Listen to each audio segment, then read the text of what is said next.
नमस्कार, FM news देख रहे हैं आप। मैं हूं आपके साथ प्रतीक्षा चहल। छत्तीसगढ़ की खबरों में सबसे पहले बात नए बनने वाले जिले की। जी हां, छत्तीसगढ़ के 33वें जिले खैरागढ़ छुई खदान गंडई जिले के गठन के लिए राजपत्र में अधिसूचना प्रकाशित कर दी गई है। इसके बाद नया जिला अपना आकार ले रहा है। अधिसूचना के आधार पर छत्तीसगढ़ भू राजस्व संहिता में मिली शक्तियों का प्रयोग करते हुए राज्य सरकार ने राजनांदगांव जिले की सीमाओं को परिवर्तित करते हुए नए जिले खैरागढ़ छुई खदान गंडई बनाया है। दरअसल मुख्यमंत्री भूपेश बघेल की घोषणा के बाद विभागीय अधिकारियों ने नए जिले के गठन को 2 दिन के भीतर शुरू कर दिया और 18 अप्रैल तक राजपत्र में अधिसूचना प्रकाशित कर दी गई है। आपको बता दें, राजनांदगांव जिले के सीमाओं में परिवर्तन किया गया है, जिसके अनुसार खैरागढ़ छुई खदान गंडई की सीमाएं उत्तर में जिला कबीरधाम, दक्षिण में तहसील डोंगरगढ़, राजनांदगांव जिला राजनांद, पूर्व में तहसील साजा, जिला बेमित्रा और तहसील धमदा, जिला दुर्ग और पश्चिम में तहसील लांजी, जिला बालाघाट से होगी। नई सीमाओं को लेकर आपत्ति या सुझाव के लिए 60 दिन का समय दिया गया है। आपको बता दें कि राजपत्र में प्रकाशित इस सूचना के 60 दिन के भीतर प्रस्ताव पर आपत्तियां या सुझाव लिखित में राजस्व और आपदा प्रबंधन विभाग में किया जा सकता है। इसमें जिले की सीमाओं या अन्य आपत्तियों के लिए लोग लिखित सुझाव दे सकते हैं।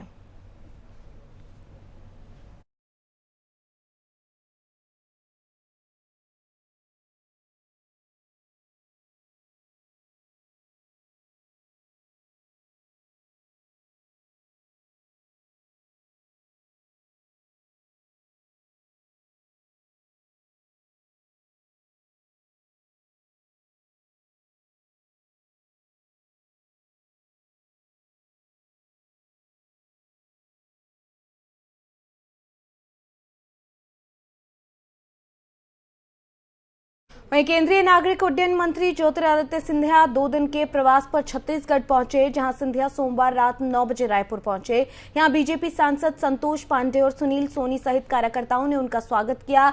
हवाई अड्डे के बाहर प्रेस से चर्चा करते हुए सिंधिया ने कहा, कांग्रेस को देश में विकास की कोई चिंता नहीं, उसे देश के गरीब की चिंता नहीं। खैरागढ़ उपचुनाव में हार के बाद बीजेपी नेताओं और केंद्रीय मंत्रियों के एक साथ दौरे पर उठ रहे सवालों पर ज्योतिरादित्य सिंधिया ने कहा कि प्रधानमंत्री की सोच स्पष्ट है। बीजेपी जनता के विकास के लिए साथ जुड़ी हुई एक कड़ी है। बीजेपी का एक एक कार्यकर्ता सकारात्मक सोच के साथ नकारात्मक शक्तियों को अलग छोड़कर आगे बढ़ेगा। रायपुर हवाई अड्डे पर औपचारिक स्वागत के बाद सिंधिया का काफिला राजनांदगांव रवाना हो गया। सिंधिया आधिकारिक तौर पर राजनांदगांव में आकांक्षी जिले के तौर पर चलाई जा रही योजनाओं और केंद्रीय कार्यक्रमों की समीक्षा करने के लिए पहुंचे थे।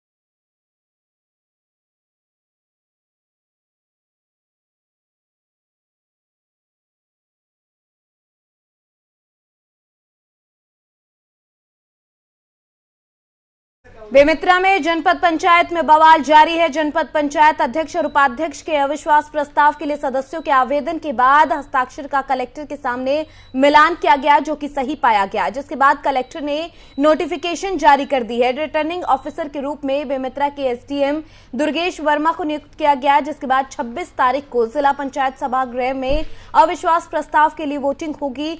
सुबह 12 से 2 बजे तक अध्यक्ष और दोपहर 2 से 4 बजे तक उपाध्यक्ष के लिए अविश्वास प्रस्ताव के लिए वोटिंग होगी। आपको बता दें कि बेमित्रा जनपद में 24 सदस्यों में 20 सदस्य कांग्रेस समर्थित होने के बावजूद भी कांग्रेस के अध्यक्ष और उपाध्यक्ष पद के लिए अविश्वास प्रस्ताव लाए गए हैं। इससे पहले भी अविश्वास प्रस्ताव लाया जा चुका है, जो समझाने का मामला शांत हो गया था, लेकिन इस बार सदस्य, उपाध्यक्ष और अध्यक्ष के फिर से वोटिंग की नौबत आ गई है। अब देखने वाली बात होगी कि 26 तारीख को आखिर क्या नतीजा निकलता है।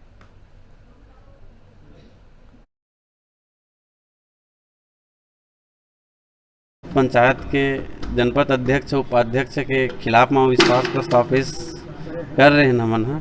जेकर आज वेरिफिकेशन के डेट कलेक्टर महोदय के द्वारा देरी से तो आके 20 सदस्य हस्ताक्षरित मतलब पेश किए थे उस समय, लेकिन एक नहीं आए हैं। 19 सदस्य आकर वेरिफिकेशन में भाग लिए हैं और अब बाकी प्रक्रिया प्राधिकृत अधिकारी महोदय के द्वारा जैसे तय किए जाएंगे उस हिसाब से बाकी सदस्य लोग भाग लेंगे। प्रस्ताव कहीं न कहीं स्पष्ट तो है नहीं, लेकिन समय आते ही और विशेष रूप से स्पष्ट हो जाएगा। आज एकर नाव लेके आए हैं हमन के हमन अतका दिन ले देखत हमर अध्यक्ष महोदय के बात और उपाध्यक्ष के ओकर विरुद्ध में हमन सभी जन जनपद सदस्य 20 जन के हमन आज अपर कलेक्टर ला विज्ञापन देहन और ओकर बाद ये दे 20 आज के तारीख है, आज 18 तारीख के और ओकर बाद हमन 25-26 तारीख के यह गिरने वाला हवै और नया चयनित करे बर हवै हमर जन। वहीं कवर्धा के गांव धनिया खुर्द शासकीय हाई स्कूल और नवखटा शासकीय उच्च माध्यमिक विद्यालय में सरस्वती में साइकिल योजना के तहत पंडरिया विधायक ममता चंद्राकर ने बालिकाओं को निःशुल्क साइकिल वितरित किए और उनके उज्जवल भविष्य के लिए प्रोत्साहित किया। साथ ही बता दें कि इस मौके पर शेष नारायण बैंस, चेतन वर्मा, राजा द्विवेदी, भगवान पटेल, जलेश्वर राजपूत सहित गांव के सरपंच और शिक्षक शिक्षिकाएं भी मौजूद रहे।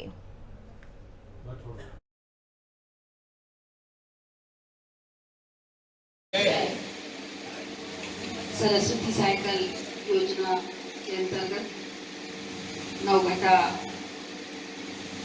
स्कूल प्रांगण में आज साइकिल वितरण कार्यक्रम सरस्वती की। छत्तीसगढ़ में बलरामपुर जिले के दूरस्थ नक्सल प्रभावित गांव चुनचुना और पुदांग तक बनने वाली सड़क के लिए पुलिस और सीआरपीएफ की कड़ी सुरक्षा दी जा रही है। सुरक्षा के लिहाज से बंदरचुआ से 5 किलोमीटर की दूरी पर घने जंगलों के बीच में भुताही मोड़ पर सीआरपीएफ और जिला पुलिस बल के 2 संयुक्त कैंप भी लगाए गए हैं। ग्रामीण अब तक गांव तक बनने वाली सड़क को लेकर काफी खुश नजर आ रहे हैं। तो वहीं जिले के कलेक्टर कुंदन कुमार ने कहा कि जिले के नक्सल प्रभावित गांव चुनचुना और पुदांग में सड़क से जोड़ने के लिए सड़क का निर्माण कार्य करवाया जा रहा है और इसे तेजी से करवाया जा रहा है और किसी तरीके से यहां पर कोई अव्यवस्था न हो, इसलिए कड़ी निगरानी के बीच में ये काम चल रहा है। दरअसल बलरामपुर जिले के सामरी थाना क्षेत्र के सुदूर वनांचल से घिरे और पड़ोसी राज्य झारखंड से सटे 3000 की आबादी वाले गांव चुनचुना और पुदांग नक्सल गतिविधियों की वजह से हमेशा ही सुर्खियों में रहता है, लेकिन अब इन गांव के हालात बदलने की कोशिश की जा रही है। प्रधानमंत्री ग्राम सड़क योजना के तहत सुबांग और गांव चुनचुना और पुदांग को जोड़ने के लिए 22 किलोमीटर की सड़क निर्माण अब तक पूर्ण हो चुका है। पुलिस सीआरपीएफ के जवानों की कड़ी सुरक्षा के साए में सड़क का निर्माण कार्य करवाया जा रहा है और साथ ही बता दें कि 5 किलोमीटर ही सड़क का निर्माण है वो अभी बचा है और सड़क निर्माण को पूरा होते ही तहसील से लेकर जिला मुख्यालय तक सुदूर वनांचल में निवास कर रहे ग्रामीणों की राह आसान हो सकेगी। पुलिस और इस मौके पर पुलिस अधीक्षक रामकृष्ण साहू ने बताया कि ग्रामीणों की सुरक्षा के लिए 2 सीआरपीएफ के कैंप भी बंदरचुआ और भुताही मोड़ पर खोले गए हैं, जिससे पुलिस जवानों की यहां पर तैनाती की गई है। आपको बता दें कि क्योंकि ये एक नक्सल प्रभावित क्षेत्र है, इसीलिए यहाँ पर सुरक्षा कड़ी कर दी गई है। अक्सर नक्सली सड़क जो कार्य हो रहे होते हैं, निर्माण कार्य हो रहे होते हैं, उनको यहाँ पर प्रभावित करते हैं। अपनी मांगों को लेकर बात रखने का ये तरीका उनकी तरफ से अक्सर उठाया जाता है और अब इस तरीके से वो बाज आ जाए, इसीलिए कड़ी सुरक्षा के बीच में ये निर्माण कार्य करवाया जा रहा है। जिले का अति नक्सल प्रभावित क्षेत्र जो है सामरी थाना क्षेत्र का जो है पुंदाग एरिया है। तो पुंदाग क्षेत्र में जो है बदरचुआ से पुंदाग तक सड़क निर्माण का काम जो है काफ़ी दिनों से लंबित रहा है। उसके बाद से उस कार्य को जो है प्रारंभ कराया गया है और इसमें सबसे बड़ी बात रही है कि चूँकि नक्सल एरिया रहा है तो ठेकेदार जो है आगे नहीं आ रहा था काम करने के लिए, तो उसको मोटिवेट करके जो है आगे लाया गया और कार्य प्रारंभ कराया गया। और सड़क को सुरक्षा देने के लिए हमने जो है भुताई मोड़ में सीआरपीएफ के साथ ज्वाइंट जो है जेटीएफ कैंप की भी स्थापना की है, जिससे नक्सल डोमिनेट भी हो सके, साथ ही जो है ये विकास मूलक जो गतिविधियां हैं वो हो सके, सड़क निर्माण हो। अभी आगे का जो हमारा प्लान है कि हम भुताही मोड़ से जो चुनचुना पुंदाग का जो बचा हुआ है उस रोड को हम लोग बारिश के पहले कंप्लीट करने का पूरा प्रयास कर रहे हैं। और इसके लिए सभी डिपार्टमेंट पीएमजीएसवाई सबको प्रतिदिन फॉलोअप मेरे द्वारा किया जा रहा है, एसपी साहब के द्वारा किया जा रहा है। तो हमारा पूरा प्रयास है कि हम लोग जल्दी से जल्दी चुनचुना पुंदाग तक अच्छी सड़क हम लोगों को दे दें बारिश के पहले, और जो छत्तीसगढ़ शासन की जो जितनी भी योजनाएं हैं उसका लाभ, जिससे वो वंचित रह जाते थे, वो लाभ उनको तत्काल।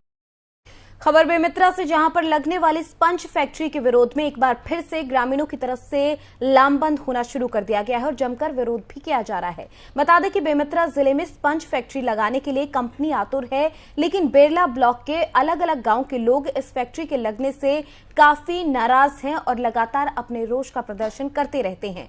आमजनों के सुनवाई के खातिर प्रशासन की तरफ से अलग अलग समय पर अलग अलग जन सुनवाई के कार्यक्रम रखे गए, जिसमें हर जन सुनवाई में भारी संख्या में ग्रामीणों ने पहुंचकर अपना विरोध वहां पर जताया है। ये बात स्पष्ट रूप से कह दी गई है कि जन दर्शन में ग्रामीण पहुंचकर लगातार विरोध करेंगे और क्षेत्र में किसान किसी भी तरीके से जो इस मामले को लेकर मुखर ही नजर आएंगे, उनकी तरफ से हामी नहीं भरी जाएगी। और एक बार फिर जन सुनवाई में पहुंचे ग्रामीण नेता का कहना है कि सीधा सीधा किसानों को अहित है।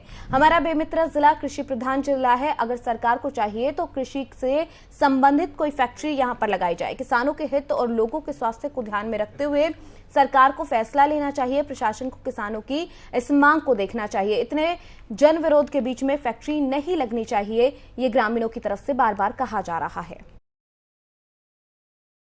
विरोध कर रही है, जितने भी जन सुनवाई हो रही है उसका जोर विरोध किया जा रहा है। इस समय जानबूझकर इतने गर्मी में इतने दूर जन सुनवाई की व्यवस्था की गई है। शादी का सीजन है, गांव में लोग खाली हैं, सब लोग कहीं शादी मनाने गए हैं, किसी का शादी हो रहा है, कोई बारात गया है, कोई बारात लेके गया है, कहीं बारात आए, ये स्थिति है। ऐसे समय लोग जन सुनवाई कर रहे हैं और यहाँ पंचायत से एनओसी जारी नहीं किया गया, उसके बावजूद जन सुनवाई किया जा रहा है। इस बेमेतरा को पूरा बर्बाद करने का इन लोगों ने बेड़ा उठा लिया है। शासन प्रशासन के लोग चाहते हैं कि जो इतना यहाँ हरियाली बेमेतरा है, जहाँ हर प्रकार की फसल होती है, यहाँ गेहूं का उत्पादन होता है, धान का उत्पादन होता है, साग भाजी का उत्पादन होता है, फल फ्रूट का उत्पादन होता है, ऐसे बेमेतरा को बर्बाद किया जा रहा है। लगातार यहाँ की जनता विरोध कर रही है, आगे भी विरोध करेंगे, लेकिन प्लांट नहीं खोलने देंगे। प्लांट का हमेशा विरोध रहेगा। यहाँ के पानियों में अगर किसी का अधिकार है तो यहाँ के किसानों का अधिकार है। उद्योगपतियों को पानी को बेचा जा रहा है, एक एक उद्योग को 11-11 लाख 15-15 लाख लीटर रोज पानी लगना है। यहाँ किसानों को पीने के लिए पानी नहीं मिल रहा है, निस्तारी के लिए पानी नहीं मिल रहा है, रबी फसल के लिए पानी नहीं मिल रहा है। सरकार एक तरफ किसान हित की बात करती है, दूसरी तरफ किसान को बर्बाद करने के लिए ऐसे बेमेतरा जिला को विशेष उद्योग का दर्जा दिया गया है। ऐसे जनप्रतिनिधियों का भी विरोध करता हूँ जो इसके समर्थन में है। जो प्लांट वहीं बलरामपुर में जल संसाधन विभाग का बड़ा भ्रष्टाचार सामने आया है। बता दें कि यहां पर 4 करोड़ रुपए की राशि खर्च होने के बाद भी किसानों को खेत में पानी नहीं मिल पा रहा। साथ ही 5 सालों से अधूरे पड़े जलाशय और नहर के काम को लेकर किसानों की अधिग्रहित भूमि का मुआवजा राशि भी अभी तक नहीं दी गई है। आपको बता दें, ये मामला उजागर होने के बाद गाँव के किसानों को विभाग के अधिकारी अब काम पूरा कराने की बात कहते नजर आए हैं।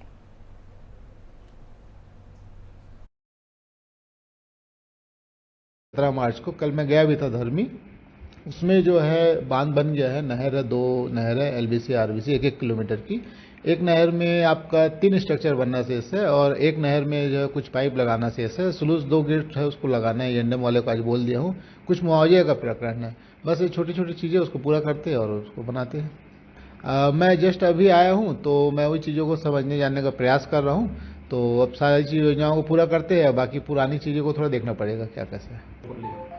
अब इतना जल्दी कोई निर्णय लेना उचित नहीं है। बाकी मेरा काम है कि मैं जो आया हूँ मेरे बाद जो है चीज़ों में गति आएगी।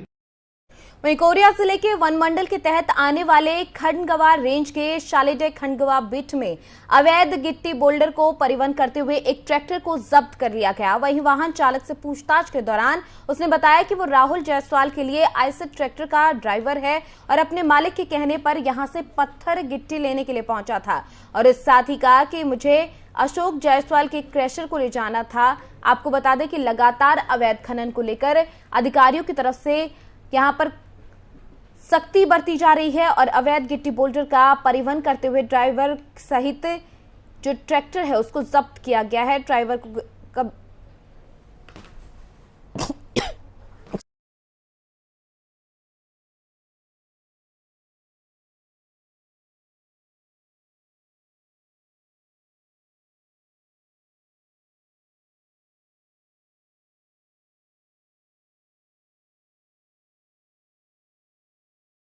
जो है हमको कल लिखित सूचना मिला, रिपोर्ट मिला था कि पौड़ी बलचित वृत्त पौड़ी की बीट पौड़ी और बड़े साली से कुछ लोगों द्वारा चोरी छिपे तौर पर पत्थर की अवैध उत्खनन कर ट्रैक्टर से ले जाकर कृषि में बिक्री की जाती है। ऐसी सूचना लिखित में मिली रिपोर्ट। उसके तहत आज हमने सुबह भोर में सब अपना टीम गठित कर बुला करके स्टाफ को मैंने स्वयं लेकर के सुबह 5 बजे रवाना होकर के बचारा पौड़ी के जंगल और बड़े साली का भ्रमण किया और भ्रमण के दौरान एक ट्रैक्टर लोड करते हुए पत्थर का पाया गया है ना। और ट्रैक्टर श्री बाबूलाल पिता रामेश्वर, क्या नाम है आपका? राहुल जायसवाल जी का है। उसको वहाँ पर जब्ती किया गया और जब्ती करके हम रेंज कार्यालय में लाए हैं, जिसकी टीवार भी जारी हो चुकी है और आगे कार्यवाही जारी है। दूसरे ग्रुप के ऊपर किस प्रकार की कार्रवाई की जा रही है सर? जो वहीं पामगढ़ थाना क्षेत्र में कच्ची शराब को बेचने वाले को पामगढ़ पुलिस ने गिरफ्तार कर लिया है। बताया जा रहा है कि मुखबिर की सूचना के आधार पर आरोपी को गिरफ्तार किया गया है। अवैध रूप से कच्ची शराब हाथ पट्टी का बनाकर ले जाने के बाद और उसको बेचने के लिए गांव सिमरिया के नहर के पुल के पास 2 आरोपी अवैध शराब तस्करी की कर रहे थे। इसकी सूचना पुलिस को मिली। पुलिस ने रेड की, जिसमें आरोपी शनीच राम दिवाकर उर्फ राजू के कब्जे से एक बाइक, एक मटमैला सफेद रंग का जरीकेन में भरा हुआ 5 लीटर और एक हरे रंग के जरीकेन में 5 लीटर प्लास्टिक पन्नी में जिसमें 16 पाउच यानी कि कुल 8 लीटर टोटल जो कच्ची शराब थी 18 लीटर कच्ची शराब जब्त की गई है। जिसके बाद पुलिस ने कार्रवाई करते हुए आरोपियों को कोर्ट में पेश किया और जेल भेज दिया।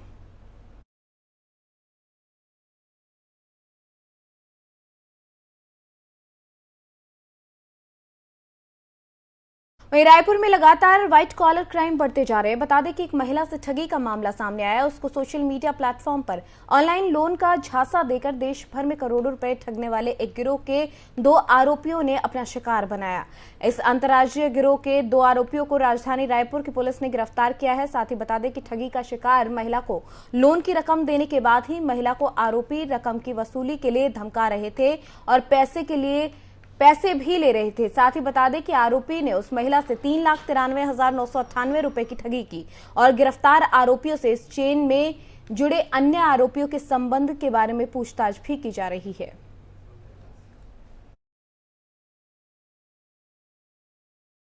गांव निवासी प्रार्थिया के द्वारा टिगरापारा थाने में अपराध पंजीबद्ध कराया गया था कि उसने ऑनलाइन लोन ऐप के माध्यम से लगभग 50-55 हज़ार रुपये का लोन लिया था और 55 हज़ार रुपये लोन की किस्त ऑनलाइन पटाने के बाद भी उसको अलग अलग नंबरों से उसके और उसके रिश्तेदारों के नंबर पे कॉल आता था। उसको धमकी भी दी जाती थी, उसका गलत फोटो को एडिट करके अपलोड करने के नाम से और अलग अलग ढंग से उसको धमकी दी जाती थी। पीड़िता ने परेशान होकर इसमें टिगरापारा थाने में अपराध पंजीबद्ध कराया। पीड़िता से लगभग 3,20,000 रुपये की इस तरीके से ठगी कर ली गई थी। इसमें टिगरापारा थाने में अपराध पंजीबद्ध किया गया और इसमें एंटी क्राइम और साइबर यूनिट की टीम लगी हुई थी और इसको अलग अलग जिन नंबरों से कॉल आता था उन नंबरों के टेक्निकल एनालिसिस के आधार पर इसमें एक टीम यहाँ से एंटी क्राइम और साइबर यूनिट की टीम दिल्ली के लिए रवाना की गई थी। वहाँ इनको द्वारिका के आसपास में कॉल सेंटर के रूप में संचालित होने की जानकारी मिली और वहाँ पे हमारी टीम ने लगभग 4-5 दिन तक रेकी करने के बाद में एक जो संदिग्ध कॉल सेंटर था वहाँ पे दबिश दिया। वहाँ पे ये पाया कि 2 लड़के थे, जो एक था कुंदन सिंह और एक राहुल बड़वाल, ये क्रमशः उत्तराखंड और हिमाचल प्रदेश के रहने वाले हैं। ये वहाँ रह के कॉल सेंटर के रूप में काम करते थे, फर्जी कॉल सेंटर, और अलग अलग ऐप के माध्यम से लोगों से लोन दिलाने के नाम से ठगी करते थे। इसके अलावा इनके कॉल सेंटर में लगभग और बहुत से लड़के लड़कियाँ, 10 से 12 लड़के लड़कियाँ भी थी जिनको ये इस तरीके की ट्रेनिंग भी दे रहे थे। तो इसमें इनको दोनों को यहाँ अभिरक्षा में लेकर के लाया गया है और टिकरापारा थाना। चलिए, इस बुलेटिन में फिलहाल मेरे साथ इतना ही। आप देखते रहिए FM न्यूज़। नमस्कार।